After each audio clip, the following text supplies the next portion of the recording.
En plein milieu de cet océan de déchets émerge Bangun, village indonésien situé sur l'île de Java. Chaque jour, une quarantaine de camions y déversent leur cargaison de plastique. Mais pour Keman et les autres habitants, ce n'est pas un problème, bien au contraire. Ça fait 18 ans que je travaille les déchets. J'ai 3 enfants et tous vont à l'université. L'aîné passe son doctorat, le second son master et le troisième passe son bac. Et tout ça a été possible grâce à mon dur travail. Armés de râteaux et de pelles, il trie puis vend ses emballages aux compagnies de recyclage locales.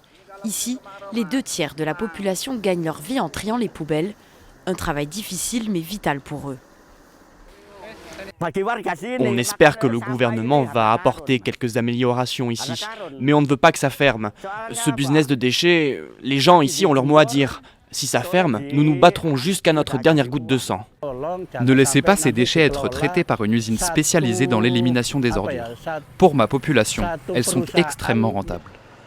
La Chine a interdit l'importation de certains types de déchets et depuis, l'Indonésie a hérité de cette activité 10 000 tonnes par mois en 2017. Selon Greenpeace, ce nombre a été multiplié par 3 en un an.